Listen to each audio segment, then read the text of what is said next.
வணக்கம். இந்திய நேரப்படி காலை 8:30 மணி செய்திகள். முதலில் ஜெம் தலைப்புச் செய்திகளை காணலாம். முன்னாள் நாடாளுமன்ற உறுப்பினர் விடுதலை விரும்பியை முதலமைச்சர் மு.க.ஸ்டாலின் நலம் விசாரிப்பு. திமுக மூன்றெழுத்து அல்ல, தம்மை இயக்கும் உயிரெழுத்து என முதல்வர் சூளுரை.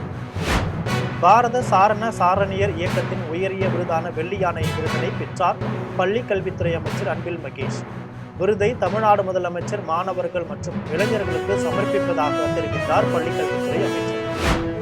சபரிமலை ஐயப்பன் கோவில் தங்கம் அபகரிக்கப்பட்ட வழக்கு. நடிகர் ஜெயராமை கைது செய்ய விசாரணை அதிகாரிகள் முடிவு.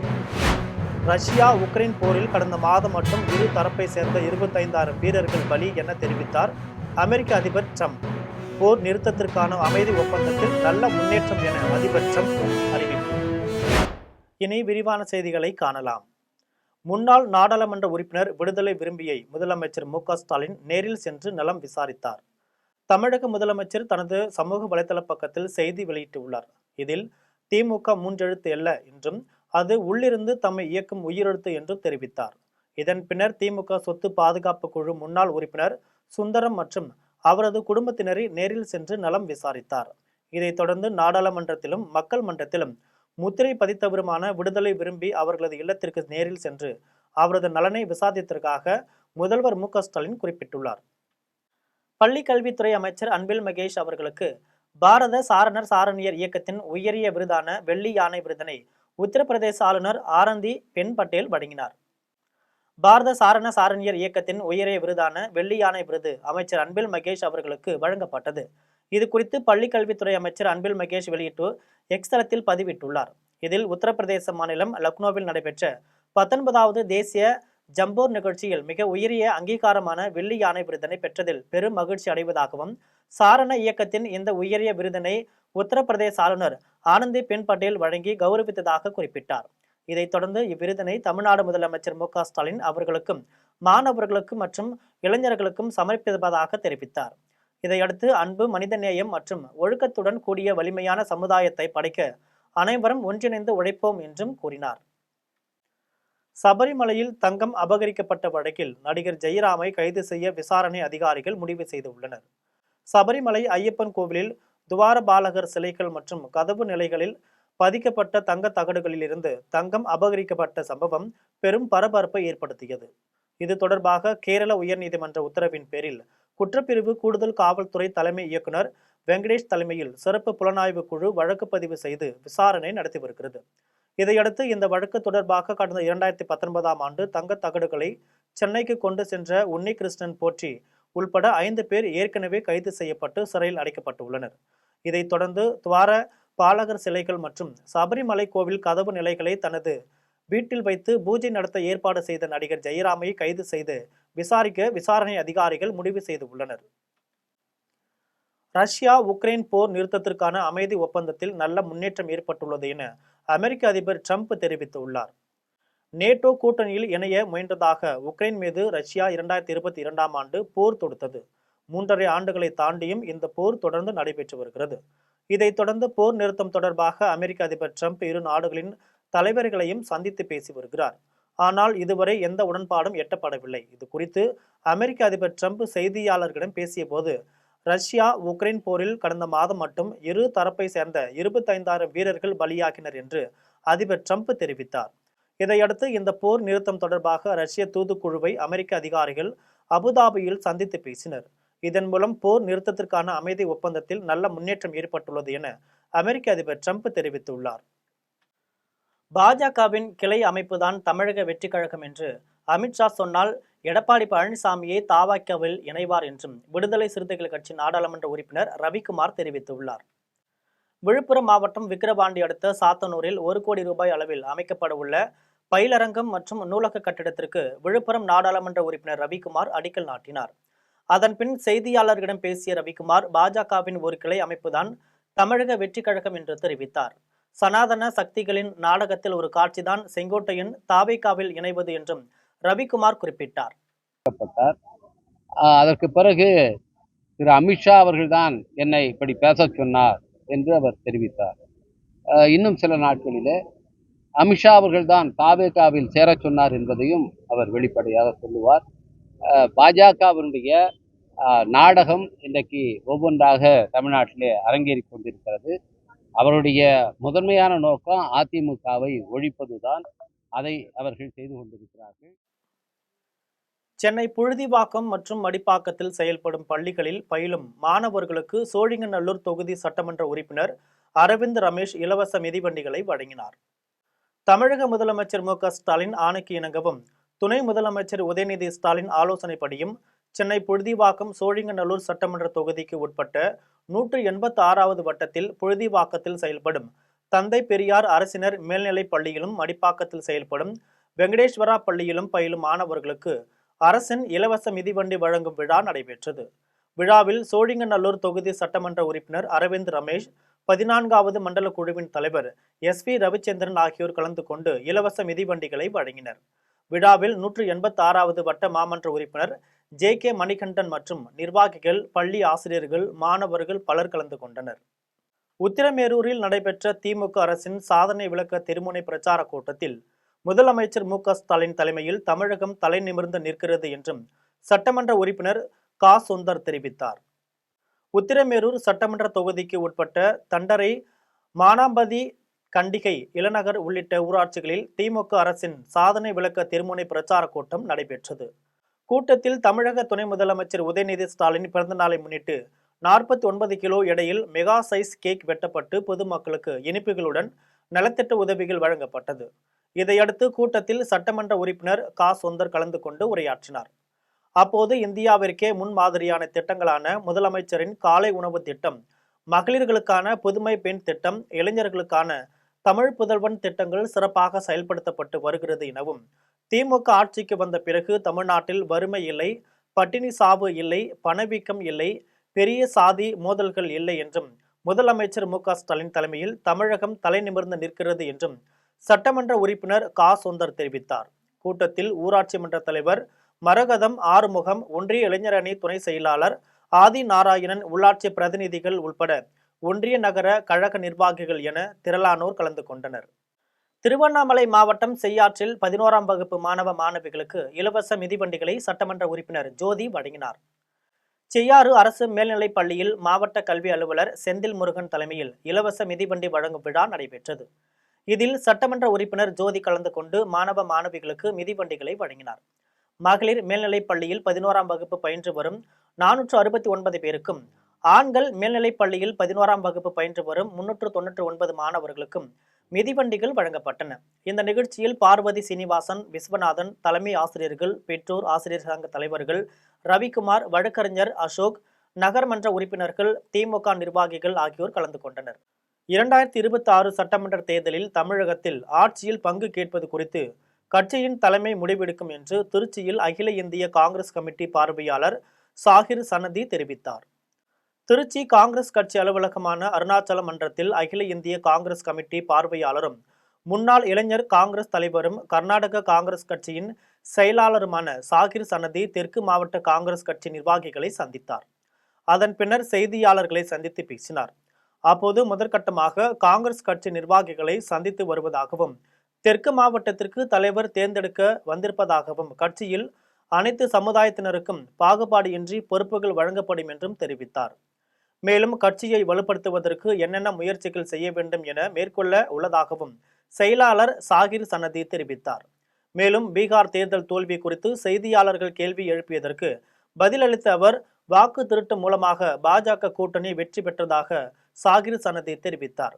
செய்தியாளர்களின் சந்திப்பின் போது தமிழ்நாடு காங்கிரஸ் கமிட்டி மாநில நிர்வாகிகள், மாங்குடி சட்டமன்ற உறுப்பினர்கள் கார்த்திக் தங்கபாலு, திருச்சி தெற்கு மாவட்ட தலைவர் கோவிந்தராஜன், தமிழ்நாடு இளைஞர் காங்கிரஸ் கட்சி தலைவர் விச்சு, முன்னாள் கள்ளக்குடி ஊராட்சி சட்டமன்ற தலைவர் சுந்தரம் உள்பட நிர்வாகிகள், காங்கிரஸ் கட்சி தொண்டர்கள் உடன் இருந்தனர். And what is his performance in past couple of years? How he is conducting? What is his responsibility towards the workers? Whether he is capable or not. Based on that, we will take up 6 names from every district to the AICC. So this entire process is open. Anybody can apply for the DCC president, but we will take feedback from the workers, leaders and the elected representatives. and we will also assess their strength and weaknesses. Based on that, we recommend those 6 names to the AICC headquarter, and later on AICC will also take some feedback from the state, whatever names we have been given to them. Salem மாவட்டம் ஓமலூரில் கழிவுநீர் ஓடையாக மாறிய சர்பங்கா ஆற்றை தூர்வார வேண்டும் என்று பொதுமக்கள் கோரிக்கை விடுத்துள்ளனர். சேலம் மாவட்டம் சேர்வராயன் மலையில் இருந்து தோன்றும் சரபங்கா ஆறு டேனிஸ்பேட்டை காடையாம்பட்டி வழியாக ஓமலூரை வந்தடையும் போது கிழக்கு சரபங்கா மேற்கு சரபங்கா என இரு ஓடைகளாக பிரிக்கிறது. பின்னர் ஒன்றிணைந்து காவிரி ஆற்றில் கலக்கிறது. டேனிஸ்பேட்டையில் மிக தூய்மையாக பாயும் சரபங்கா ஆறு ஓமலூரில் தீய நாற்றம் வீசும் கழிவுநீர் ஓடையாக மாறிவிடுகிறது. சரபங்கா ஆற்றின் கரையில் உள்ள குடியிருப்புகளில் இருந்து வரும் கழிவுநீர் நேரடியாக ஆற்றில் கலப்பதால் தண்ணீர் மாசடைந்து வருகிறது. இதனால் கழிவுநீர் கலப்பதை தடுப்பதுடன் ஆற்றோரத்தில் உள்ள ஆக்கிரமிப்புகளை அகற்றி தூர்வார வேண்டும் என்று இப்பகுதி மக்களின் கோரிக்கை விடுத்துள்ளனர். என்னுடைய பேர் ஜோசப் கிசான் சிங், சமூக ஆர்வலராக இருக்கேன். கடந்த 40 ஆண்டுகளுக்கு மேலாக இந்த ஓமலூர் பகுதியில் நான் குடியிருந்து வருகிறேன். இந்த சரபங்கா நதியானது ஏற்காட்டில் தொடங்கி டேனிஸ்பேட்டை வழியாக அப்படியே காடையம்பட்டி வழியாக ஓமலூர் வந்து சேருது. இப்படி ஓமலூர் வந்து சேரும்போது பார்த்திங்கன்னா இடையில இருக்கிற எல்லா ஊரில் இருக்கிற கழிவு நீர்களையும் இந்த சரபங்கா நதியில் விடுறாங்க. இப்படி சரபங்கா நதியில் விடுறதுனால ஓமலூர் வரும்போது ஒரே சாக்கடையாக வருது. சாக்கடையாக வந்து துர்நாற்றம் வீசுது. இதனால் ஓமலூரில் இருக்கிற மக்கள் எல்லாம் ரொம்ப பாதிக்கப்படுறாங்க. அதை முறையான ஒரு பராமரிப்பு இல்லாமல் இருக்கிறதுனால இந்த சரபங்கா நதியை தூர்வாடுறதுக்கு அதிகாரிங்க நடவடிக்கை எடுக்கணும். அது மட்டும் இல்லாமல் நிறையா பேர் பார்த்திங்கன்னா ஆக்கிரமிப்பு பண்ணியிருக்கிறாங்க. அதில் இருக்கிற ஆக்கிரமிப்புகளெல்லாம் அகற்றி இதை தூய்மைப்படுத்தணும். நான் வந்து பார்த்திங்கன்னா 30 வருஷத்துக்கு முன்னால் சென்னை குரோம்பேட்டையில் 700 கிலோ குட்கா பொருட்களை பறிமுதல் செய்த காவல்துறையினர் அதை கடத்தி வந்த இருவரை கைது செய்துள்ளனர். சென்னை புறநகர் பகுதிகளுக்கு பெங்களூரில் இருந்து குட்கா பொருட்களை அதிக அளவில் வாகனங்களில் எடுத்து வந்து கடைகளுக்கு விற்பனை செய்வதாக தாம்பரம் உதவி ஆணையாளர் நெல்சனுக்கு தகவல் கிடைத்தது. அதன் அடிப்படையில் குரோம்பேட்டை காவல் ஆய்வாளர் தயாளன் தலைமையில் பல்லாவரம் GST சாலையில் கண்காணித்து வந்துள்ளனர். அப்போது குரோம்பேட்டை மேம்பாலம் அருகே வந்த 2 டாடா ஏசி வாகனங்களை தடுத்த போது நிற்காமல் சென்றுள்ளனர். அடுத்து சிக்னலில் 2 வாகனங்களையும் மடக்கி பிடித்து திறந்து பார்த்தபோது அவற்றில் மூட்டை மூட்டையாக குட்கா பொருட்கள் இருப்பது தெரிய வந்தது. இதையடுத்து 700 கிலோ குட்காவை பறிமுதல் செய்தனர். அதை பெங்களூரில் இருந்து கடத்தி வந்த குரோம்பேட்டையை சேர்ந்த முருகன், மதுரையை சேர்ந்த ரமேஷ் ஆகிய இருவரையும் கைது செய்தனர். தாராபுரம் வழக்கறிஞர் முருகானந்தம் உயிர் மாய்க்க வழக்கில் முதன்மையாக குற்றம் சாட்டப்பட்டோர் நீதிமன்றத்தில் ஆஜர்படுத்தப்பட்டனர். திருப்பூர் மாவட்டம் தாராபுரத்தை சேர்ந்த வழக்கறிஞர் முருகானந்தம் ஜூலை 28ஆம் தேதி தேன்மலர் மெட்ரிகுலேஷன் பள்ளி முன் கூலிப்படையால் கொடூரமாக வெட்டி கொல்லப்பட்டார். இந்த உயிர் மாய்க்கம் தொடர்பாக தனியார் பள்ளி தாளாளர் தண்டபாணி, அவர் மகன் கார்த்திக் உள்ளிட்ட 20 பேரை காவல்துறையினர் கைது செய்தனர். இந்த வழக்கில் குற்றப்பத்திரிகை தாக்கல் செய்யப்பட்ட நிலையில் குற்றம் சாட்டப்பட்டோர் தாராபுரம் குற்றவியல் நடுவர் நீதிமன்றத்தில் ஆஜர்படுத்தப்பட்டனர். நீதிபதி உமா மகேஸ்வரி முன்னிலையில் விசாரணை நடைபெற்றது. பின்னர் 20 பேரும் மீண்டும் கோவை மத்திய சிறைக்கு அனுப்பப்பட்டனர். தாராபுரத்தில் குடிபோதையில் முதியவரை கொன்ற வழக்கில் யாசர் அராபத் என்பவரை காவல்துறையினர் கைது செய்துள்ளனர். தாராபுரம் பேருந்து நிலையத்தில் மதுரை வடுக்கப்பட்டியை சேர்ந்த பசுபதி பேருந்துக்காக காத்திருந்தார். தாராபுரத்தை சேர்ந்த யாசர் அராபத் அவரை அழைத்து கொண்டு மது குடிக்க சென்றுள்ளார். காட்டு பகுதியில் இருவரும் மது குடித்த பின் பசுபதியிடம் யாசர் அராபத் காசு கேட்டுள்ளான். அவர் கொடுக்க மறுத்ததால் கத்தியால் கையில் குத்தியும் கழுத்தில் காலால் மிதித்தும் அவரிடமிருந்து 1700 ரூபாய் பறித்துள்ளான். உயிருக்கு போராடிய பசுபதியை அக்கம் பக்கத்தினர் அரசு மருத்துவமனையில் சேர்த்தனர். அங்கு சிகிச்சை பலனின்றி பசுபதி உயிரிழந்தார். இது குறித்து வழக்கு பதிந்து விசாரித்த காவல்துறையினர் யாசர் அராபத்தை கைது செய்து நீதிமன்றத்தில் நிறுத்தினர். இதையடுத்து அவரை கோவை மத்திய சிறையில் அடைக்க நீதிபதி உத்தரவிட்டார். காலி மது பாட்டில்களை திரும்ப பெறும் முடிவை மாற்றும் வழியில் செய்ய வலியுறுத்தி கரூர் டாஸ்மாக் ஊழியர்கள் டாஸ்மாக் மேலாளரிடம் மனு கொடுத்துள்ளனர். கரூர் டாஸ்மாக் அனைத்து தொழிற்சங்கம் சார்பில் மாவட்ட டாஸ்மாக் மேலாளர் விஜய் சண்முகத்தை சந்தித்து மனு அளித்தனர். அந்த மனுவில் காலி மது பாட்டில்களை திரும்ப பெறுவதை டாஸ்மாக் ஊழியர்களை கொண்டு செயல்படுத்தும் முடிவை மாற்ற வேண்டும் என வலியுறுத்தினர். இந்த திட்டத்தில் மாற்று வழியில் செயல்படுத்த வேண்டும் என்றும் கோரிக்கை விடுத்துள்ளனர். டாஸ்மாக் ஊழியர்களுக்கு பணி சுமை அதிகமாக உள்ளதால் காலி மது பாட்டில்களை திரும்ப பெறுவதற்கு மறுப்பு தெரிவித்து உள்ளனர். மனுவை பெற்றுக்கொண்ட டாஸ்மாக் மேலாளர் விஜய் சண்முகம் இது தொடர்பாக ஒப்பந்ததாரர்களுடன் கலந்து ஆலோசித்து முடிவு எடுப்பதாக கூறினார். அரியலூர் மாவட்டம் தத்தனூரில் டாஸ்மாக் மதுக்கடை திறப்பதை கைவிடக் கோரி பாட்டாளி மக்கள் கட்சியின் சார்பில் காவல் கண்காணிப்பாளரிடம் மனு அளித்துள்ளனர்.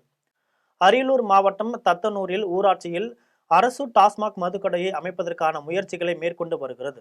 அந்த பகுதியில் மதுக்கடை திறந்தால் மாணவர்கள், பொதுமக்கள், விவசாயிகள் ஆகியோர் கடுமையாக பாதிக்கப்படுவர். எனவே அப்பகுதியில் புதிய டாஸ்மாக் கடையை திறக்கக்கூடாது என வலியுறுத்தி பாமகவினர் காவல் கண்காணிப்பாளரிடம் மனு அளித்துள்ளனர். அப்போது மாவட்ட இளம்பெண்கள் பாசறை செயலாளர் கங்கா, மாவட்ட மகளிர் அணி செயலாளர் மணிமொழி ஆகியோர் உடன் இருந்தனர். கடலூர் மாவட்டம் நல்லூர் ஊராட்சி ஒன்றிய அலுவலகத்தில் ஊரக வேலை திட்டத்தில் வேலை வழங்க கோரி மாற்றுத்திறனாளிகள் முற்றுகை போராட்டத்தில் ஈடுபட்டனர். நல்லூர் ஊராட்சி ஒன்றியத்திற்கு உட்பட்ட ஊர்களில் மாற்றுத்திறனாளிகளுக்கு ஊரக வேலை திட்டத்தில் வேலை வழங்க மறுப்பதாக கூறப்படுகிறது. இது குறித்து கேள்வி எழுப்பினால் ஊராட்சி ஒன்றிய அதிகாரிகளும் பணித்தள பொறுப்பாளர்களும் அவமரியாதையாக பேசுவதாக கூறி மாற்றுத்திறனாளிகள் போராட்டத்தில் ஈடுபட்டனர்.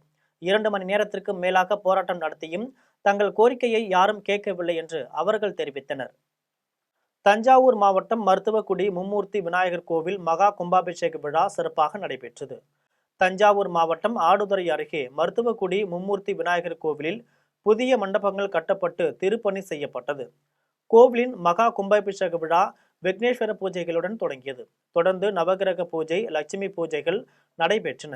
பூஜிக்கப்பட்ட புனித நீரை கொண்டு விநாயகருக்கு அபிஷேகம் செய்து மகா தீபாராதனை காட்டப்பட்டது. கும்பாபிஷேக விழாவில் திருப்பணி குழு தலைவர் மா.க. ஸ்டாலின், இந்து அறநிலையத்துறை ஆய்வாளர் அருணா, அர்ச்சகர் தங்க ராஜேந்திர குருக்கள் ஆகியோர் கலந்து கொண்டனர். முகையூர் அருகே வாக்காளர் பட்டியல் சிறப்பு தீவிர திருத்தம் குறித்து விழிப்புணர்வு ஏற்படுத்தும் வகையில் வாக்குச்சாவடி முகவர்களுக்கு பாஜக சார்பில் பயிலரங்கம் கூட்டம் நடைபெற்றது. விழுப்புரம் மாவட்டம் திருக்கோவிலூர் சட்டமன்ற தொகுதிக்கு உட்பட்ட பாரதிய ஜனதா கட்சி சார்பில் வரும் 2026 சட்டமன்ற தேர்தலை எப்படி எதிர்கொள்வது என்பதற்காக பாஜக வாக்குச்சாவடி நிலைய முகவர்களுக்கு BLO2 பயிலரங்கம் கூட்டம் முகையூர் அருகே நடைபெற்றது. கூட்டத்திற்கு முகையூர் கிழக்கு ஒன்றிய தலைவர் ஞானம்பிகை தலைமை தாங்கினார். கூட்டத்தில் மாநில துணைத் தலைவர் சம்பத், விழுப்புரம் தெற்கு மாவட்ட தலைவர் தர்மராஜ், முன்னாள் மாவட்ட தலைவர் கலிவர்தன், மாவட்ட துணைத் தலைவர் ரவிச்சந்திரன், விழுப்புரம் தெற்கு மாவட்ட செயலாளர் பத்ரி நாராயணன், தேர்தல் பொறுப்பாளர் தென்னரசு, இணை அமைப்பாளர் டாக்டர் லோகநாதன் ஆகியோர் பங்கேற்று வாக்காளர் பட்டியல் சிறப்பு தீவிர திருத்தம் குறித்த விழிப்புணர்வு குறிப்பேடுகளை வாக்காளரிடம் அளித்து அதை எப்படி பூர்த்தி செய்வது என்பது குறித்து அறிவுறுத்தினர். இதில் 100க்கும் மேற்பட்ட பாஜகவினர் கலந்து கொண்டனர். வாழப்பாடி அருகே உலக புகழ்பெற்ற முத்துமலை முருகன் கோவிலில் கார்த்திகை மாதம் வளர்பிறை சஷ்டி திதியை முன்னிட்டு முருகப்பெருமானுக்கு சிறப்பு அபிஷேக ஆராதனைகள் நடைபெற்றது. சேலம் மாவட்டம் வாழப்பாடி அடுத்த புத்திரகவுண்டம் பாளையத்தில் அமைந்துள்ள ஸ்ரீ முத்துமலை முருகன் திருக்கோவில் கார்த்திகை மாத வளர்பிறை சஷ்டி திதியில் மூலவர் முருகப்பெருமானுக்கு பால், தயிர், இளநீர், பன்னீர் மற்றும் பல்வேறு வாசனை திரவிய பொருட்களால் சிறப்பு அபிஷேகம் நடைபெற்றது. அதனைத் தொடர்ந்து வண்ண மலர்களால் அலங்கரிக்கப்பட்ட முருகப்பெருமானுக்கு மகா தீபாராதனை காட்டப்பட்டது. இதில் திரளான பக்தர்கள் கலந்து கொண்டு நீண்ட வரிசையில் காத்திருந்து அரோகரா என கோஷமிட்டு சாமி தரிசனம் செய்தனர். இன்று ராமநாதபுரம், புதுக்கோட்டை, தஞ்சாவூர், திருவாரூர், நாகப்பட்டினம் மாவட்டங்களில் கனமழை பெய்ய வாய்ப்பு உள்ளதாக சென்னை வானிலை ஆய்வு மையம் தெரிவித்துள்ளது. தென்மேற்கு வங்கக்கடல் மற்றும் அதை ஒட்டிய இலங்கை, இந்திய பெருங்கடல் பகுதிகளில் காற்றழுத்த தாழ்வு மண்டலம் நிலவுகிறது. இதன் காரணமாக இன்று ராமநாதபுரம், புதுக்கோட்டை, தஞ்சாவூர், திருவாரூர், நாகப்பட்டினம் மாவட்டங்களில் கனமழை பெய்ய வாய்ப்பு உள்ளது. நாளை தஞ்சாவூர், திருவாரூர், நாகப்பட்டினம் மாவட்டங்களில் ஓரிரு இடங்களிலும் காரைக்காலிலும் மிக கனமழை பெய்ய வாய்ப்பு உள்ளது. ராமநாதபுரம், சிவகங்கை, புதுக்கோட்டை, மயிலாடுதுறை, கடலூர், அரியலூர் மாவட்டங்களில் கனமழை பெய்ய வாய்ப்பு உள்ளதாக தெரிவித்துள்ளது. மீண்டும் ஜெம் தலைப்புச் செய்திகள். முன்னாள் நாடாளுமன்ற உறுப்பினர் விடுதலை விரும்பியை முதலமைச்சர் மு.க. ஸ்டாலின் நலம் விசாரிப்பு. திமுக 3 எழுத்து அல்ல, தம்மை இயக்கும் உயிரெழுத்து என முதல்வர் சூளுரை. பாரத சாரண சாரணியர் இயக்கத்தின் உயரிய விருதான வெள்ளி யானை விருதினை பெற்றார் பள்ளி கல்வித்துறை அமைச்சர் அன்பில் மகேஷ். விருதை தமிழ்நாடு முதலமைச்சர் மாணவர்கள் மற்றும் இளைஞர்களுக்கு சமர்ப்பிப்பதாக தெரிவித்தார் பள்ளி கல்வித்துறை அமைச்சர். சபரிமலை ஐயப்பன் கோவில் தங்கம் அபகரிக்கப்பட்ட வழக்கு. நடிகர் ஜெயராமை கைது செய்ய விசாரணை அதிகாரிகள் முடிவு. ரஷ்யா உக்ரைன் போரில் கடந்த மாதம் மட்டும் இரு தரப்பை சேர்ந்த 25,000 வீரர்கள் பலி என தெரிவித்தார் அமெரிக்க அதிபர் ட்ரம்ப். போர் நிறுத்தத்திற்கான அமைதி ஒப்பந்தத்தில் நல்ல முன்னேற்றம் என அதிபர் ட்ரம்ப் அறிவிப்பு. இத்துடன் ஜெம் செய்திகள் நிறைவடைகின்றன. மீண்டும் ஜெம் செய்திகள் மதியம் 1:30 மணிக்கு. உடனுக்குடன் செய்திகளை காண GemLive.tv என்ற இணையதளத்தில் இணைந்திருங்கள். நன்றி, வணக்கம்.